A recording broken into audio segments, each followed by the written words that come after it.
Voilà. Les amis, ces petites choses font quand même des grandes différences, non? Voilà. Luc 16, verset 10 à 12, il est marqué: celui qui est fidèle dans les petites choses, il est aussi dans les grandes. Celui qui est malhonnête dans les petites choses, il est aussi dans les grandes. Si donc vous n'avez pas été fidèle dans les richesses injustes, qui vous confiera les biens véritables? Et si vous n'avez pas été fidèle dans ce qui est à autrui, qui vous donnera ce qui est à vous?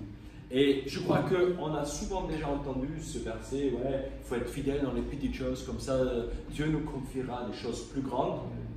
Et c'est quelque chose qu'on dit à nos enfants: oui, d'abord fais ça bien et après on verra si tu peux avoir plus, etc.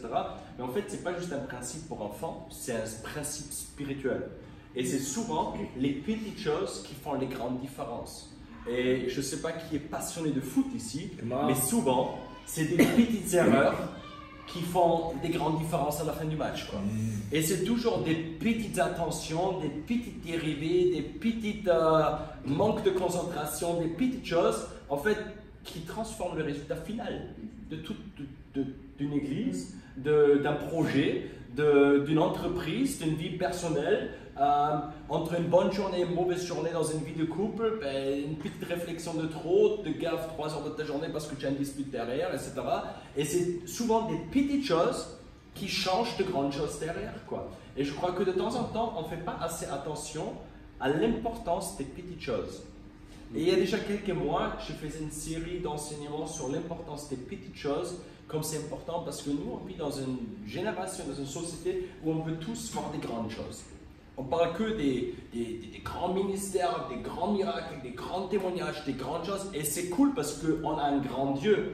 Et on croit que Dieu veut faire des grandes choses. Mais pour que Dieu puisse faire des grandes choses, il faut que nous, on soit concentrés dans les petites choses aussi.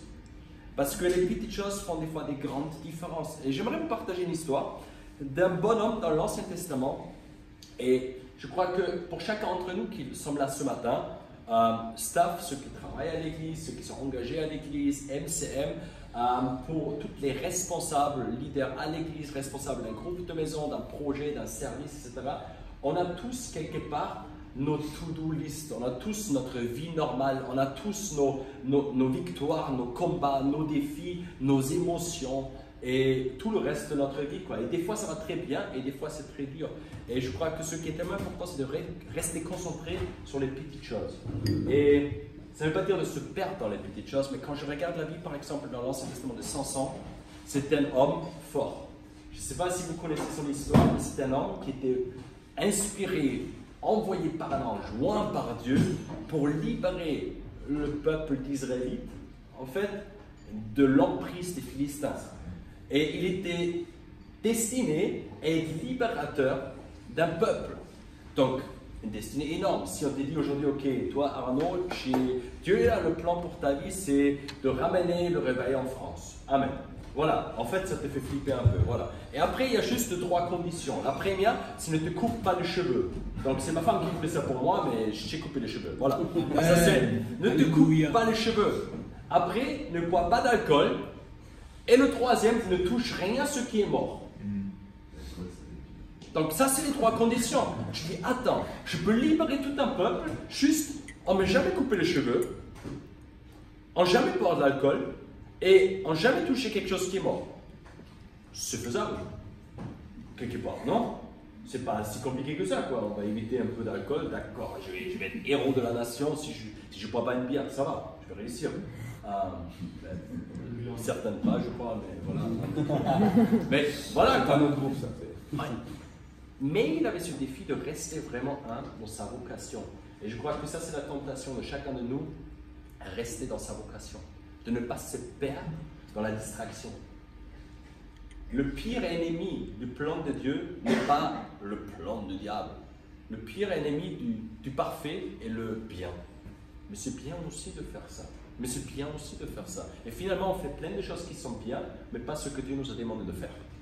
Et d'un coup, on porte un joug qui n'est pas le nôtre, et on est écrasé, et on fait plein de choses qui sont bien, mais qui ne sont pas de Dieu.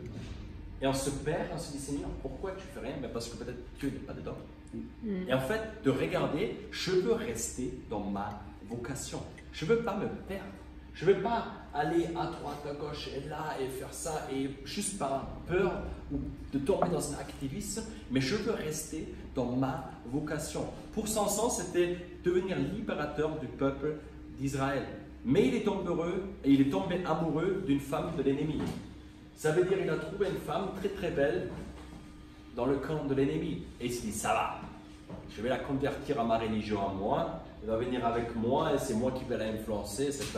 Et c'est vraiment devenu pour lui comme un kryptonite. Vous connaissez Superman? Dès qu'il touche du kryptonite, ben, il n'a plus de force, quoi. Il perd toute sa force surnaturelle.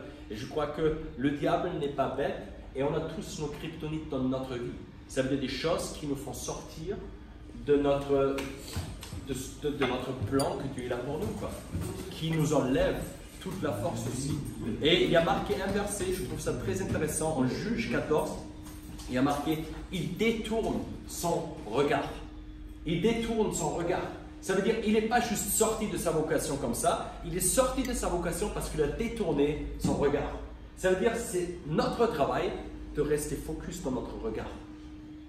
Et c'est dans toutes les choses. On l'enseigne à l'église au niveau, quand on enseigne sur la tentation, quand on enseigne sur différentes choses, d'être clair.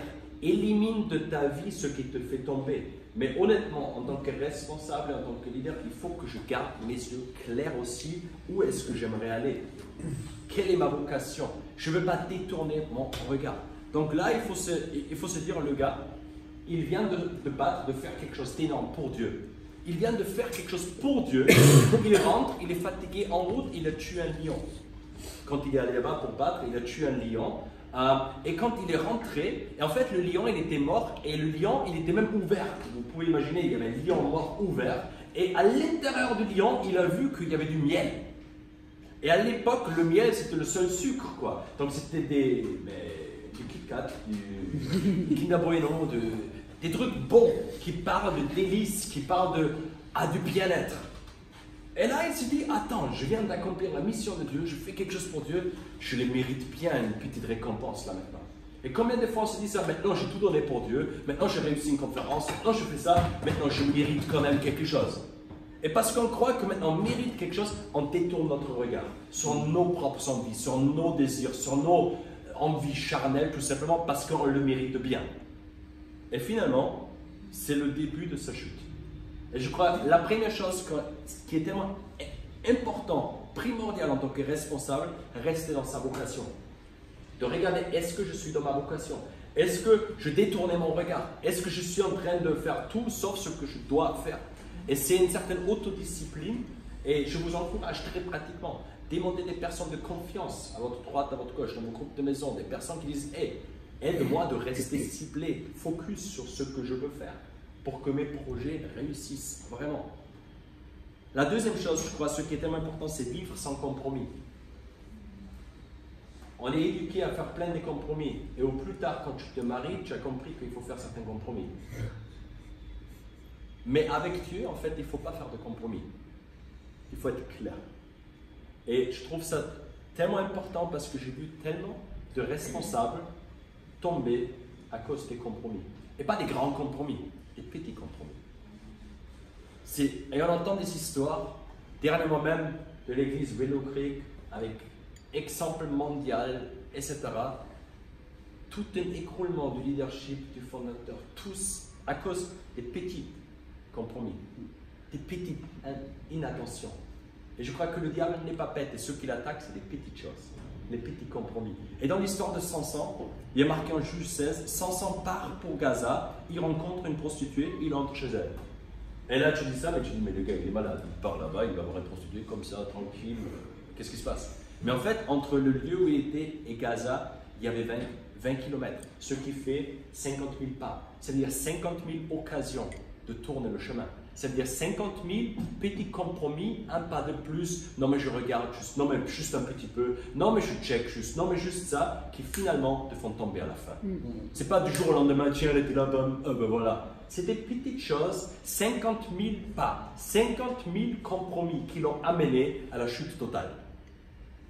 Et c'est important qu'en tant que responsable, que j'arrive pas au 20 millième pas, au 21 millième pas, Que je ne fais pas de compromis parce que je sais que chaque compromis, finalement, il m'amène à une perte de puissance que Dieu m'a donnée. Et on veut le garder. On veut rester dans notre vocation et on veut vivre sans compromis. Et la dernière chose, garder l'onction.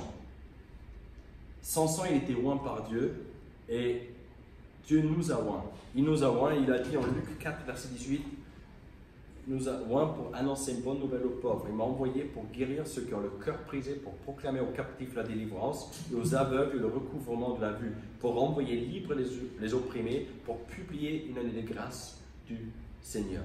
Ça veut dire, garde l'onction que Dieu t'a donnée. Ne te laisse pas voler, ni par des compromis, ni par une perte de vision, ni par des petites choses où tu dis je les mérite bien. Peut-être je les mérite bien, mais tu sais quoi? Moi, je me languis de récolter les trésors que Dieu a réservés pour moi au ciel. Parce qu'ils sont beaucoup plus grands que tout ce que je pouvais mériter ici sur terre. Et de rester vraiment clair dedans. Rester et garder l'onction, ne pas dire de la conserver, de la mettre dans une boîte et personne n'a le droit de toucher. La Bible, quand elle parle de conserver, elle parle de développer. Ça veut dire, regardez comment je peux grandir dedans, comment je peux développer ça, comment je peux avancer là-dedans. Et si aujourd'hui, peut-être, il y a des responsables, des personnes qui disent, ok, je suis un peu sorti de mes priorités, je suis un peu sorti de ma vocation d'origine, je me suis perdu en route un peu, on peut toujours revenir. On peut toujours revenir. Samson, et je termine avec ça, à la fin, en fait, les ennemis, il l'ont emprisonné, on lui a coupé les cheveux, il avait perdu toute l'onction, la force surnaturelle de Dieu, il était en prison, on lui a sorti les yeux. Ça veut dire quoi spirituellement? Ça veut dire qu'il est devenu aveugle, et on se moque de lui.